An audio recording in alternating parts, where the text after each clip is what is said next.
व सहबी अजमईन अम्मा बाद औज़ु बिल्लाहि मिनश शैतानिर रजीम बिस्मिल्लाहिर रहमानिर रहीम या अय्युहल्लज़ीना आमनु इस्तईनु बिस्सब्रि वस्सलाह इन्नल्लाहा मअस साबिरीन आमन्तु बिल्लाहि सदक़ल्लाहु मौलाना अज़ीम। मैं तो पुराना मौलवी हूँ, पुरानी तकरीर, पुरानी नात, पुराना कलाम सुनाऊंगा और लोग नए हैं। आजकल लोग पुरानी कैसेट सुनने को तैयार नहीं। शायर से कहते हैं पुरानी कैसेट मत बजाइए, नई कैसेट लाइए। मुकर्रिर से कहते हैं क्या वही पुरानी तकरीर आप सुना रहे हैं।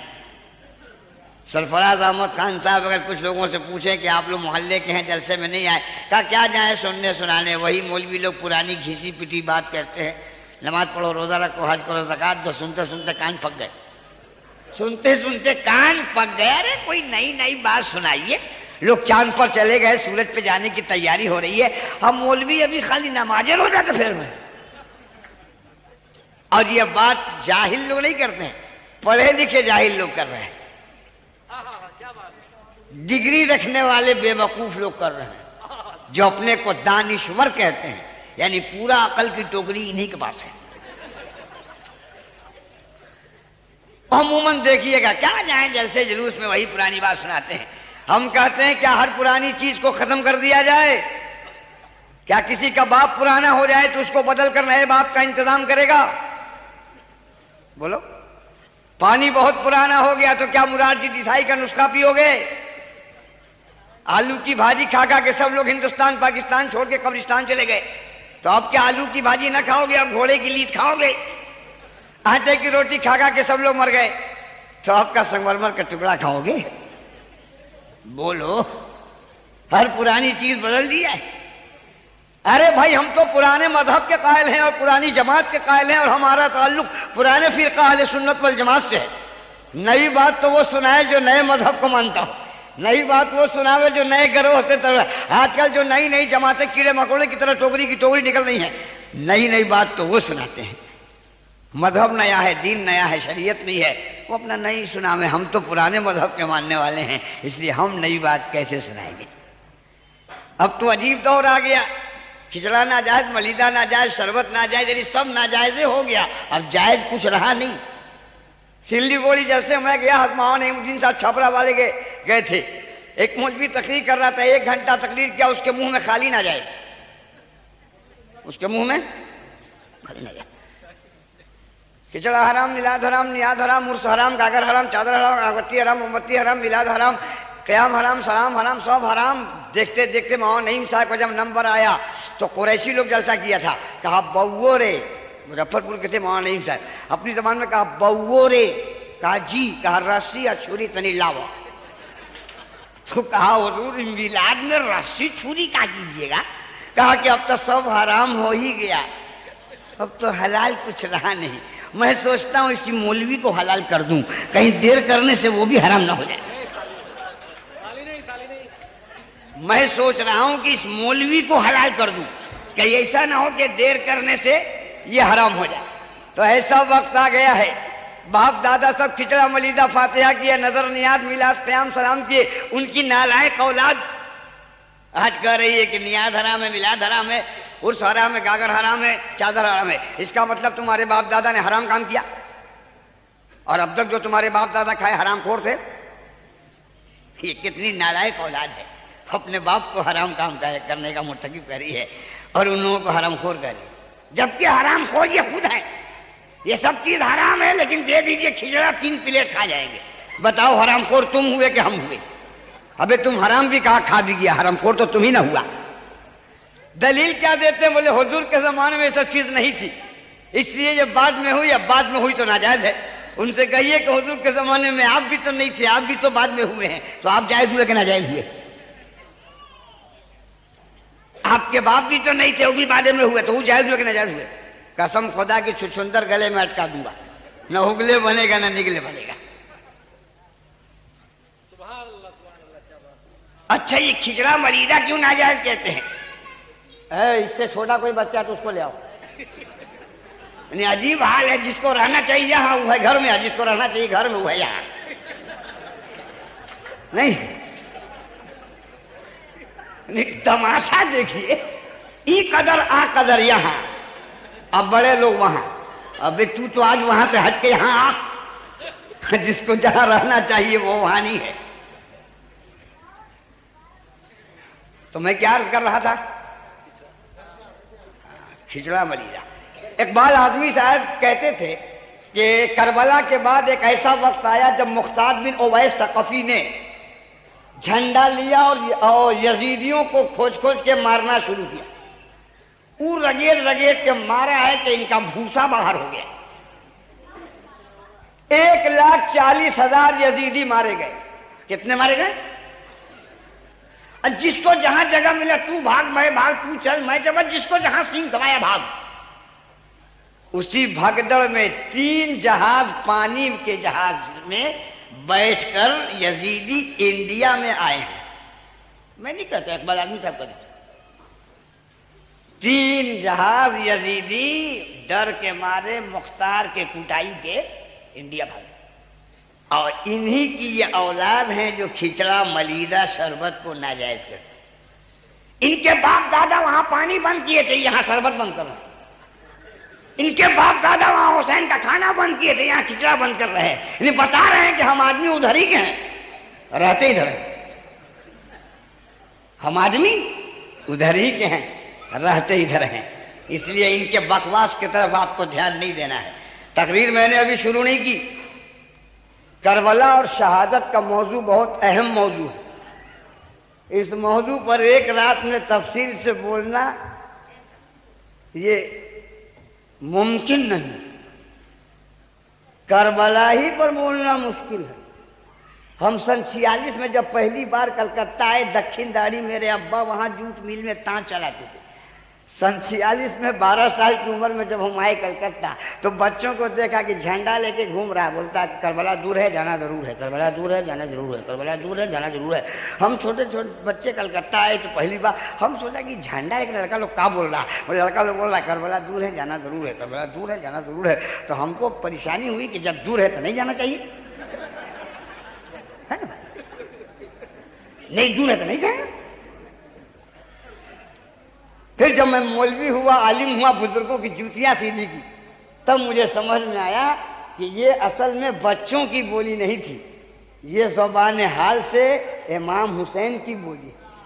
इमाम हुसैन जब मदीना से करबला की तैयारी किए तो वो फरमाते थे करबला दूर है जाना जरूर है, करबला दूर है जाना जरूर है, करबला दूर है जाना जरूर है, करबला दूर है जाना जरूर है।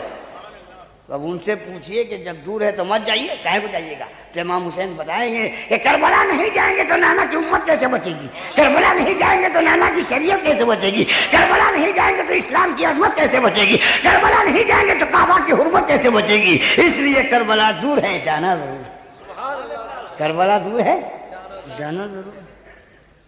लोग कहते हैं करबला करबला करबला करबला, काय करबला में रखा है? मैं कहता हूं अबे करबला समझ लेगा तो इस्लाम समझ लेगा, करबला नहीं समझेगा तो रगड़ के पेशानी काला कर लेगा, इस्लाम नहीं समझेगा।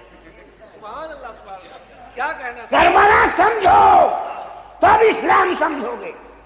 तुमने करबला को क्या समझा? डॉक्टर इकबाल से पूछो। डॉक्टर इकबाल कह रहे हैं हो सके तो लाइए दोनों जहां मीजान में, हो सके तो लाइए दोनों जहां मीजान में। मैंने एक सजदा जमीने करबला से ले लिया, मैंने एक सजदा जमीने करबला से। इतने पढ़े लिखे लोग करबला को समझे। ये अली तुझे बरान बेदू जबरबंद पढ़ कर कहता करबला में क्या रखा है? गौर कीजिए कितना पढ़वे किया है। ये मामूली लिखा पढ़ा है और कुछ ये खाली मैंने पोज बनाए हुआ है, पोज बना के घूम रहा है। वो भेष बनाया है कि लगता है कि चौथे फलक से अभी चला रहा है, बीच में कहीं स्टॉपेज नहीं दिया है, खाली पोज है और कुछ नहीं। आओ तुमको हम बतावें कि करबला में क्या है। डॉक्टर इकबाल कह रहे हैं इस्लाम के दामन में बस इसके सिवा क्या है, इस्लाम के दामन में बस इसके सिवा क्या है। एक ज़र्बे यदुल्लाही, एक सजदे शबीरी। इस्लाम में 2 चीज है, अली की तलवार है, हुसैन की नमाज है। आज हम जब मुस्लिम माशरे का गहराई से मुताला करते हैं तो आज हमारे यहाँ न तलवारें हैं न नमाजें, दोनों में से कुछ नहीं। 46 से लेके अब तक हम कलकत्ता में रहे, तमाम दंगों को मैंने अपनी आंखों से देखा। मुसलमान के पास तलवार है, बड़ा खुश होगा तो दल घुटनी लेके निकलेगा, टूटा हुआ कलछुल लेके निकलेगा, फटिंगी मारने के लिए छड़ी नहीं है।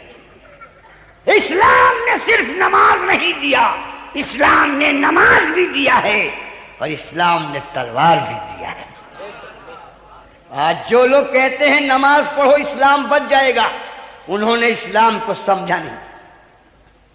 सिर्फ नमाज पढ़ने से अगर सरफराज था इस्लाम बच जाता तो हुसैन मदीने में नमाज पढ़ते रहते, करबला में तलवार लेके क्यों गए बताओ? हुसैन मदीने में नमाज पढ़ते रहते, इस्लाम बच जाता। लेकिन हुसैन करबला में तलवार लेके गए और बता दिया कि सिर्फ नमाज से नहीं बचेगा इस्लाम, हरम की पासबानी सिर्फ सजदों से नहीं होगी, हरम की पासबानी सिर्फ सजदों से नहीं होगी। कि अब खाके जमीन करबला कुछ और कहती है, कि अब खाके जमीन करबला कुछ और कहती है। मुसलमान को नमाजी भी बनना होगा और मैदान का सिपाही भी बनना होगा। हरम की पासबानी सिर्फ सजदों से नहीं होगी, कि अब खाके जमीन करबला कुछ और कहती। और नमाज कैसी पढ़ी, आज भी एक जमात पढ़ा रही है और कुछ सुन्नी कहते हैं कि बड़ी नमाज पढ़ते हैं। सब कई घंटा रहे, पूरी दुनिया के 72 फिरकों को मेरा तनहा चैलेंज, नमाज जो करबला वाले पढ़ गए उसका जवाब है किसी के पास? अजान दे गई हजरत बिलाल की हस्ती, अजान दे गई हजरत बिलाल की हस्ती। नमाज पढ़ गए दुनिया में करबला वाले, नमाज पढ़ गए दुनिया में करबला। ये क्या नमाज पढ़ेंगे? ये तो 40 दिन में पढ़ के आते हैं तो पूरा अलकतरा पोत के चले आए। बोले आप भाई साहब हम नमाज पढ़ने गए थे कि चटाई तोड़ने गए थे? आप नमाज पढ़ने गए थे कि लोटा फोड़ने गए थे? हम 34 साल नमाज पढ़ाया है, कहीं घटता नहीं। मौलाना नेमत भी 25 बरस से नमाज पढ़ा रहे हैं, कहीं घटता नहीं। ये सब नमाजी लोग हैं। मुजाहिद मिल्लत को कभी घटता नहीं हुआ, हाफिज मिल्लत को कभी काला दाग नहीं। 40 दिन में पूरा यहाँ से यहाँ तक पहुँच कर चला आया। ये कौन नमाज पढ़ने गया था रे? आज बड़ा लोग कहते हैं कि बड़े नमाजी लोग हैं।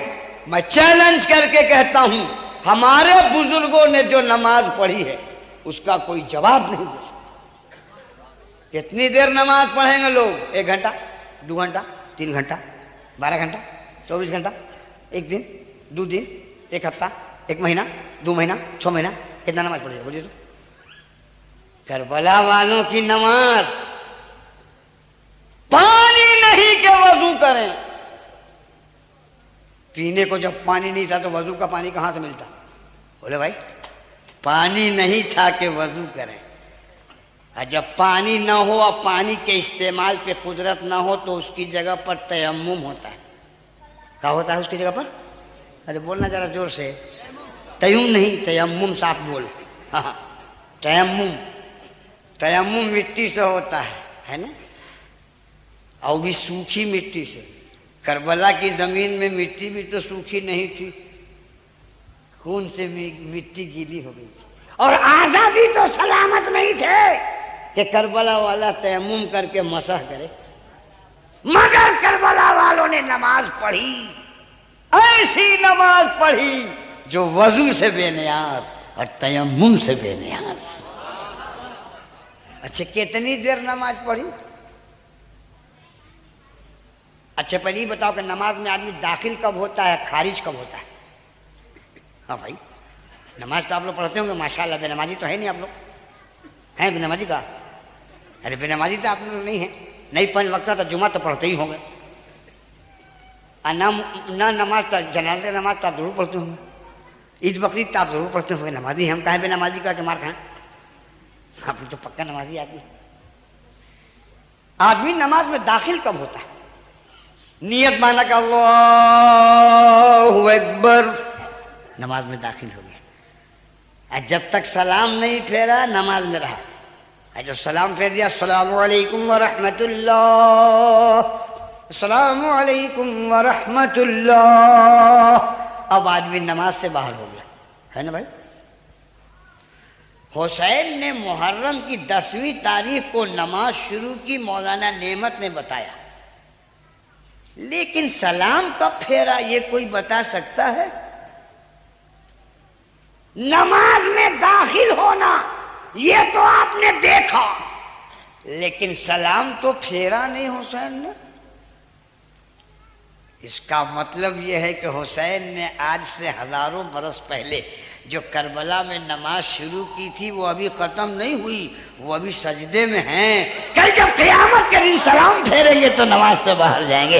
लाओ ऐसी नमाज, लाओ ऐसी नमाज कि शुरू हो करबला में और खत्म हो क़यामत के मैदान में। तब न डॉक्टर इकबाल ने कहा है, हो सके तो लाइए दोनों जहां मीजान में, हो सके तो लाइए दोनों जहां मीजान में। मैंने एक सजदा ज़मीन करबला से ले लिया, मैंने एक सजदा ज़मीन करबला से। अब मैं 72 फिरकों को चैलेंज कर रहा हूं, एक भी आदमी ऐसी नमाज लाओ जो करबला वाले पढ़ गए। गौर करो, जब हुसैन की नमाज का जवाब नहीं है तो हुसैन के नाना की नमाज का जवाब कोई चाहिए।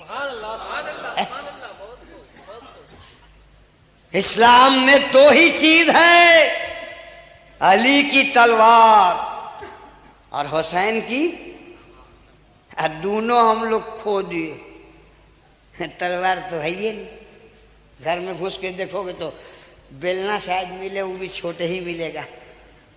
15,000 का रंगीन टीवी मुसलमान रखेगा, लेकिन जान बचाने के लिए एक तो छड़ी नहीं रखेगा। बोलो। और नमाज, सुभान अल्लाह, नमाज का हाल तो मत पूछिए, वो इमाम साहब ठीक बता देंगे। नमाज, आज लोग खाली नियाज के फेर में परेशान है, नमाज नहीं। इस सुन्नियों कम नहीं बिगड़ा है, यो बहुत बिगड़ा है। ले नियाज दे नियाज, ले नियाज दे नियाज, खड़ी बीवी का नियाज, बैठी बीवी का नियाज, सोई बीवी का नियाज, लेटी बीवी का नियाज, चुप बीवी का नियाज, बोलती बीवी का नियाज। अरे खाली नियाजे करेगा, और नमाज कौन पढ़ेगा रे? बोल। हमारे बुजुर्गों ने हमको नियाज ही दिया है या नमाज भी दिया है? हम लोगों में भी गड़बड़ी है नहीं, ये खाली नियाज के फेरों परेशान है। 10,000 का चादर चढ़ा देगा अजमेर में, मगर अब्बा को ईद में वो गंजी नहीं देगा। 10,000 का लंगर लुटा देगा अजमेर में, मगर अम्मा को एक प्याली चाय नहीं पिलाएगा। सुन ले और कान खोल के सुन ले, माँ राजी नहीं होगी तो न गौस राजी होंगे न ख्वाजा राजी होंगे। बाप राजी होगा तब अल्लाह राजी होगा, रसूलुल्लाह। तुम जन्नत जाके बाहर में तलाशते हो, अबे जन्नत तो तेरे घरे में है। कहाँ? माँ के पैर के नीचे। अब कल खोद के मत देखेगा कि बुलबुल साहब बोले हैं, खोद के देखें। मतलब यह है कि माँ की फरमा बरदारी में जन्नत है। आज माँ को तुम राजी नहीं करते, 10,000 का चादर चढ़ाओगे तो ख्वाजा राजी हो जाएंगे। आज बाप को एक प्याली चाय नहीं पिलाते, हुसैन का लंगर लुटा दोगे तो हुसैन राजी हो जाएंगे। नहीं, हमारे बुजुर्गों ने हमको सब कुछ दिया है। यही वजह है कि जहां जहां बुजुर्गों का मजार है वहां बगल में मस्जिद है। अरे दूर कहाँ जाओगे, मौला अली जाके देखो ना यार, मौला अली का मजार है, बगल मस्जिद है कि नहीं? बांसोपट्टी जाओ, ख्वाजा मजीद खान का मजार बगल मस्जिद, रानीगंज जाओ, गौस बंगाला का मजार बगल मस्जिद, दिल्ली में जाओ मोहबिलाही का मजार बगल मस्जिद, महरौली में जाओ ख्वाजा कुतुब का मजार बगल मस्जिद, मुजाहिद मिल्लत के यहाँ धामनगर जाओ, मुजाहिद मिल्लत का मजार बगल मस्जिद, बगदाद में जाओ गौस पाक का मजार बगल मस्जिद, अजमेर में जाओ ख्वाजा का मजार बगल मस्जिद, शाहजहानी मस्जिद, अकबरी मस्जिद, आलमगीरी मस्जिद, औलिया मस्जिद, नूरी मस्जिद। आखिर बुजुर्गों ने मजार के बगल में मस्जिद क्यों बनवाया? ये मज़ार है, ये मस्जिद है, नियाज यहाँ हो, नमाज यहाँ हो, ज़ियारत यहाँ हो, इबादत यहाँ हो, बोसा यहाँ हो, सजदा यहाँ हो, चूमो यहाँ, पूजो यहाँ, नियाज भी हो, नमाज भी। करबला का मौजू बहुत लंबा चौड़ा मौजू है। जस्ता जस्ता मकाबात से इसके ज़रूरी नुक्ते मैं आपके सामने रखने की कोशिश करता हूँ। अच्छा, ये करबला में जो झगड़ा हुआ, ये कौन सी का झगड़ा था? मकान के लिए, दुकान के लिए, खेत के लिए, खलिहान के लिए, अरे गाड़ी के लिए, बाड़ी के लिए, हाड़ी के लिए, कौन सी के लिए? ये जो करबला में झगड़ा हुआ, ये कौन चीज के लिए? ये न करबला में मकान का झगड़ा था, न दुकान का झगड़ा था, न खेत का झगड़ा था, न खलिहान का झगड़ा था, न गाड़ी का झगड़ा था, न बाड़ी का झगड़ा था, न हाड़ी का झगड़ा था। ये झगड़ा था खिलाफत का, है ना? यजीद का कहना था कि आप मेरे हाथ में हाथ दे के हमको खलीफा मान लीजिए, बस यही बात थी। हुसैन ने कहा कि ये हाथ पाक है, तेरे जैसे शराबी के नापाक हाथ में नहीं जाएगा। ये नाना के हाथ में गया है, तेरे जैसे जुआरी के हाथ में। बहुत लोग कुछ कहते हैं कि यजीद कोई खराब आदमी नहीं था, ये हाल है। अभी भी कुछ लोग हैं जिनके दिल में यजीद की याद चुटकी ले रही है, मगर मुसलमान के डर के मारे नहीं बोल रहा कि बड़ी मार मारेंगे। हाँ, नारकुंडा में एक तो मौलवी कहा था कि यजीद कोई खराब आदमी नहीं था। हमने कहा ऐसा कीजिए तो आप रिश्तेदारी कर लीजिए। खराब आदमी नहीं था, रिश्तेदारी कर लीजिए, लेकिन अब तो मर गया है, रिश्तेदारी कैसे कीजिएगा? ऐसा कीजिए कि आपका बेटा अब हो तो उसका नाम यजीद रखिएगा। क्या है? बोले हम लोग अपने बेटे का नाम हुसैन रखते हैं, गुलाम हुसैन, सद्दाम हुसैन रखते हैं। नहीं भाई, आप अपने बेटे का नाम यजीद रखिए, एक सौ का सिमर रखिए, एक सौ का इब्न ज़ियाद रखिए, खाली रख के देखिए। साल भर अगर जिंदा रह भी जाए तो मुहर्रम के 10 तारीख को कभी नहीं बचेगा।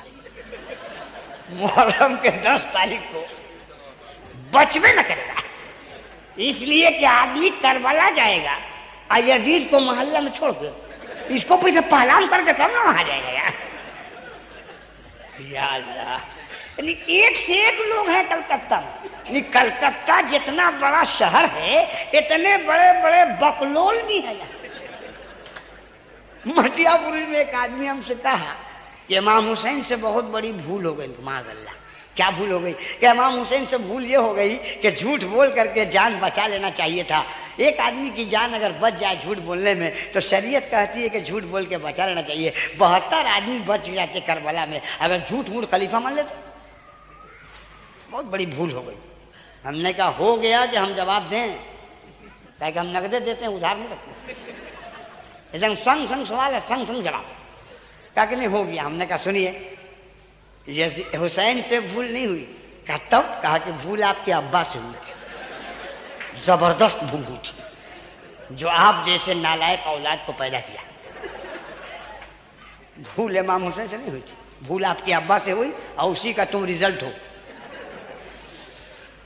मैंने कहा अच्छा अब एक बात सुनो, तुम कहते हो कि जान बचाने के लिए झूठ बोलने की इजाजत है। इमाम हुसैन झूठ बोल के जान बचा लेते, 72 की जान बच जाती। यही ना कहा? कहाँ? यही बात हम बोल रहे हैं। हमने कहा अच्छा ये बताओ कि जिब्रील उनके नाना के पास आते थे कि तुम्हारे नाना के पास आते थे?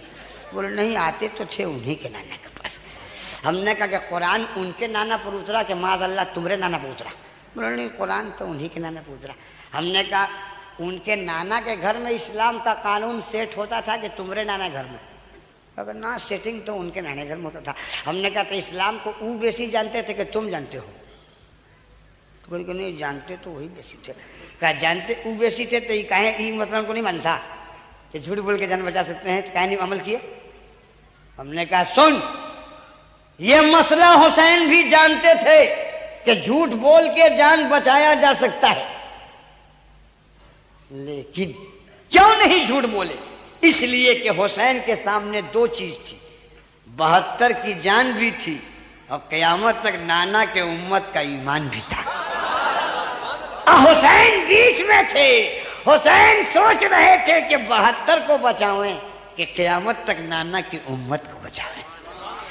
अगर झूठ बोल लेंगे 72 तो बच जाएंगे, लेकिन क़यामत तक नाना की उम्मत शराबी के चंगुल में चली जाएगी। इसलिए हुसैन ने क्या किया, 72 को दे के उम्मत को बचा लिया। तारीफ उस हुसैन की इंसान क्या करे, नाना ने जिसके काबे को काबा बनाया। तो ये झगड़ा कौन चीज का था? अरे बोलना रे यार, 5 मिनट में भुला जाता का। खिलाफत का, खिलाफत का झगड़ा था। हुसैन ने यजीद को खलीफा क्यों नहीं माना?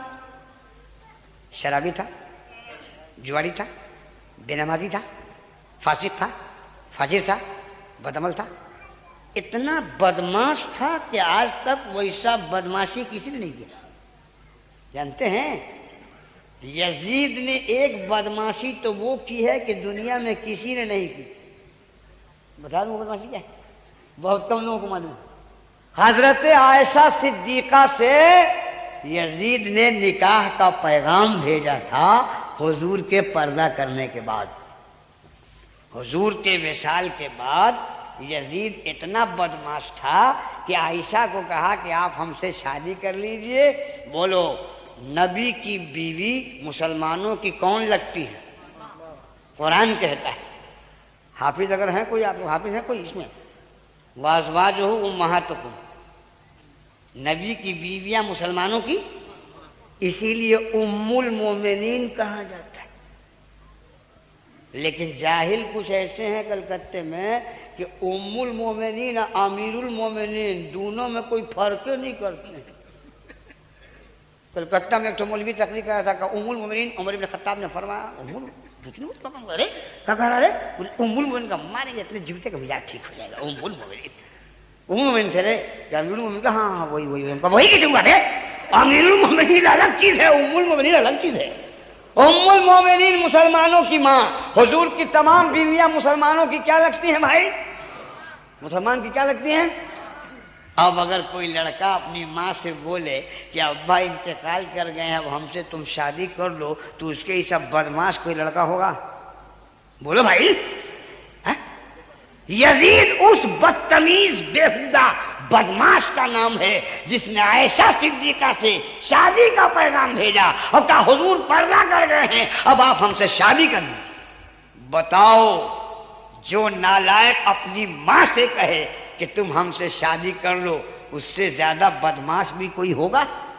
अरे बोल रहे भाई, यजीद उस बदतमीज का नाम है, यजीद उस जालिम का नाम है कि जिसने आज तक किसी ने मां से नहीं कहा कि बाप मर गया है हमसे तुम शादी कर लो, मगर ये वो बदतमीज है कि तमाम मुसलमानों की मां आयशा सिद्दीका से शादी का पैगाम।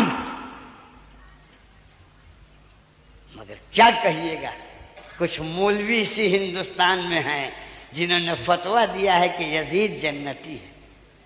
क्या फतवा दिया? यजीद उनसे पूछो तो जहन्नमी कौन है? तुम।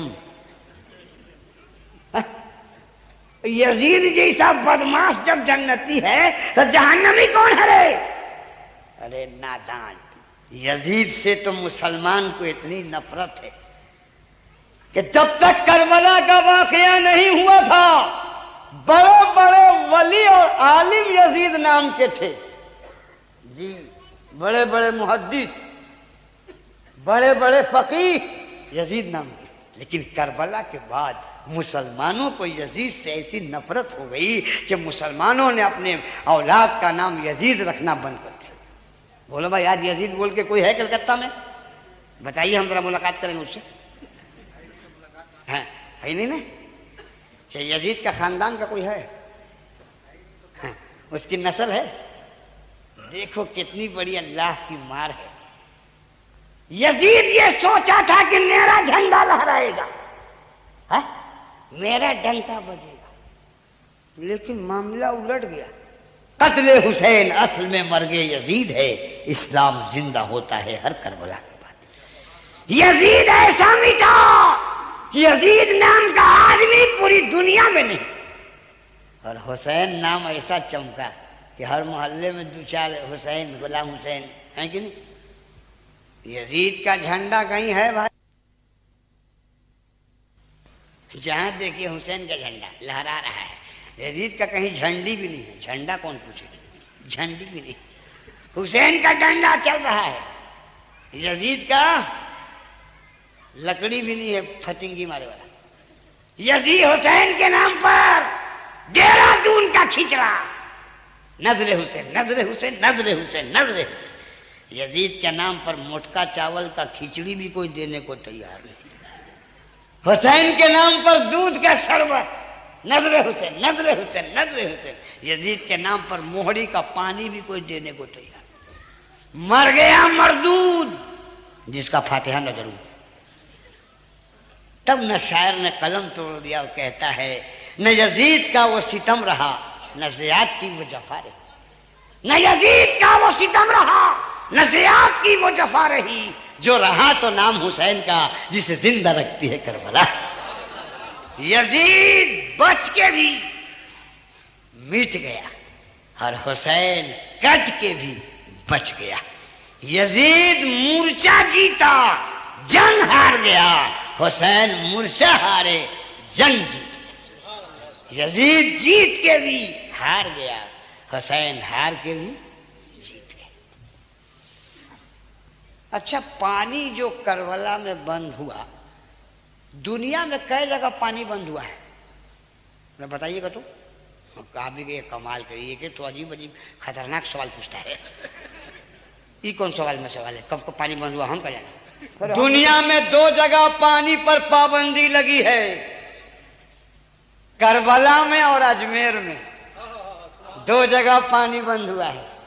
हुसैन पर पानी बंद हुआ करबला में और आले हुसैन पर पानी बंद हुआ अजमेर में। यही 2 जगह पानी बंद है। जरा सा इसका बैकग्राउंड देखिएगा। हुसैन पर जिन लोगों ने पानी बंद किया वो ये थे, समझे? समझे कि नहीं समझे? और ख्वाजा पर जिन लोगों ने पानी बंद किया वही थे। समझ आए नहीं? पानी दोनों जगह बंद हुआ मगर दोनों का रिजल्ट अलग अलग। हुसैन पर पानी बंद हुआ तो हुसैन ने पानी को अपने खेमे में नहीं बुलाया, प्यासा गला कटा दिया। और ख्वाजा पर जब पानी बंद हुआ तो ख्वाजा जलाल में आ गए। जल्दी से मुरीद को भेजा, कहा आना सागर को बुला लो। कटोरा लेके गया, कहा आना सागर, ख्वाजा ने तुझको बुलाया है। वो दौड़ा हुआ पूरा कटोरा में चला आया, लेके चला आया। हुसैन पर पानी बंद हुआ, पावर नहीं दिखाया, और ख्वाजा पर पानी बंद हुआ, पावर दिखा दिया। अब आप बताइए हुसैन ने पावर क्यों नहीं दिखाया? ये सही था या ख्वाजा ने पावर दिखाया ये सही था? मामला बड़ा गंभीर है। हुसैन पावर दिखा के बुलाए, हुसैन पावर छुपा दिया, नहीं बुलाया, और ख्वाजा पावर दिखा के बुलाए। केस दोनों एक है, पानी वहां भी बंद, पानी यहां भी बंद, पाबंदी वहां भी, पाबंदी यहां भी, लेकिन रिजल्ट 2 किस्म के हुआ। हुसैन ने पावर छुपा के शहादत का जाम पी दिया और ख्वाजा ने पावर छुपाया नहीं, पावर दिखा के आना सागर को अपने कटोरे में बुला लिया। ऐसा क्यों हुआ? अगर ख्वाजा आना सागर को कटोरे में बुला सकते हैं तो हुसैन तो ख्वाजा के भी ख्वाजा हैं, ख्वाजा के भी राजा हैं, ख्वाजा के भी आका हैं, तो क्या हुसैन नहीं बुला सकते थे? बोलो भाई, तो काहे नहीं बुलाया? काहे नहीं बुलाया? ये मामला बड़ा गंभीर है? तो देखो करबला में हुसैन इस्लाम बचाने गए थे और अजमेर में ख्वाजा इस्लाम फैलाने आए थे। वहां इस्लाम बचाना था और यहां इस्लाम। हुसैन अगर आना सागर को, हुसैन अगर फुरात को बुला लेते तो खेमे में चला आता, अली असगर पानी पी लेते। अली अकबर पानी पी लेते, कासिम पी लेते, शहीद ना होते। और जब शहीद ना होते तो उम्मत की मग़फ़िरत कैसे होती, इस्लाम बचता कैसे। और ख्वाजा अगर पावर न दिखाते तो हिंदुस्तान में मियाँ कैसे होता। ये तो ताकत देखने वाली कौम है, जिसमें ताकत देखती है दंडवत करती है। जितने कंकर उतने शंकर। इस ताकत के पीछे चलने वाली कौम है, जिसमें ताकत देखा। दिखते नहीं दरख्त के सामने, सूरज के सामने, हथौड़ी के सामने, पीढ़ के सामने, ये कमाल। हथौड़ी के सामने दंडवत। एक दिन साल में ऐसा आता कि नहीं, हथौड़ी के सामने दंडवत, पीरे के सामने दंडवत, पिलास के सामने दंडवत। अजब हाल है इस कौम का। घर से निकला और देखा के ताड़ गाछ खूब लंबा। सरकार दवाई हाथ किसी ने देखा, कहा बड़ा बुद्धू है में, ये दरख्त कैसे खुदा हुआ। कहा हम जब से देख रहे हैं एकदम सीधा खड़ा है, जरा भी टेढ़ा नहीं होता। जो सीधा खड़ा हो वो खुदा है। बोले हाँ। बोले तब तो पावर हाउस पे चिमनी एकदम सीधा खड़ा है। बोलो खाली हंसो नहीं, मेरी तकरीर की गहराई में उतरो। तो उसने पूछा तो खुदा कौन है। अबे कहा खुदा तो इधर है। निकाला कटारी, देख रहा चमचम चमचम। कहाँ? बोले ही खुदा। कहीं खुदा कैसे? बोले अभी देख, मारा ताड़ गाछ में, अभी बिल्कुल सीधा था, अभी इसकी गर्दन थोड़ी टेढ़ी हो गई। एक मरतबा जो मारा कस के धम, चलो शाने चित। कहा बोल। कहा यार धोखा हो गया, यही खुदा है। अभी दोनों बुधुआ मिल के कटारी को खुदा कहने लगे। देख लिया ताकत की पूजा। तीसरे ने देखा, कहा कि दोनों अकल से पैदल मालूम हो रहा है। कोई बस से पैदल होता है, अकल से पैदल है। क्या बुधुआ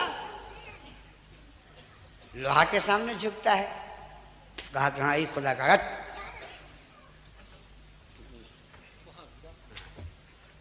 यही खुदा है। कहा कैसे? क्या देखते नहीं इतना बड़ा घास को उल्टा दिया। हाँ ये तो ठीक कर, यही खुदा है। अब दोनों मिलके दंडवत शुरू। तीसरे ने देखा, कहा कि अदब बुझुआ है। कहा भाई लोहा को खुदा क्यों कहता है? कहा देखते नहीं इतना बड़ा ताड़ को गिरा दिया है, लंबा लेट हो गए हैं, यही खुदा है। कहा खुदा का पता तो हम जानते हैं। वो जल्दी से गया, दो चार चौखर पाते इकट्ठा किया, मार दिया, सलाई से भाग से लगा और उसमें आग जो निकला इसको लोहा को उठा के उसने में रख दिया। कहा कि अभी देख का होगा, थोड़ी देर में इसका रंग ढंग दोनों बदल जाएगा। लोहा जो आग में रखा गया तो थोड़ी देर के बाद रंग बदल दिया, ढंग बदल दिया। पहले काला था अब लाल हो गया, पहले काला था मुलायम हो गया, इतना गर्म हो गया कि बह गया। कहा कि अरे ये खुदा कैसे होगा जो बह गया? ये खुदा नहीं होगा। तीनों ने कहा बुझवा खुदा वो है जो दिए सलाई में है, आग में है। अब इसको छोड़ के उसी को दंडवत शुरू कर दिया। आप ही खुदा हैं, आप ही सब कुछ।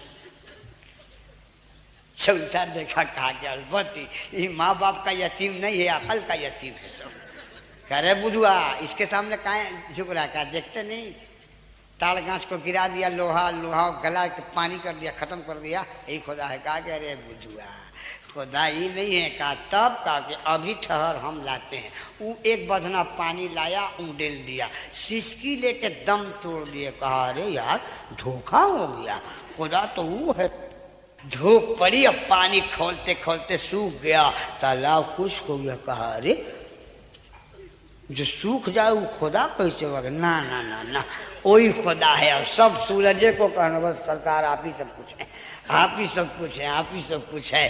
और दिन भर उसको खुदा कहा। शाम को पश्चिम में डूब गया। कहा कि अरे जो डूब जाए वो खुदा कैसे होगा? देख रहे हैं शक्ति की भक्ति हो रही है। अब किसको खुदा कहे? इतने में चंद्रमा आकाश में निकला। कहा कि यही खुदा है, इसमें ठंडक भी है, यही खुदा है। रात भर उसको खुदा कहते रहे, सवेरे चांद है, रंग फीका हो गया। कहा अरे जब खुदा ही का रंग फीका हो जाए तो बंदे का रंग कैसे चोखा होगा।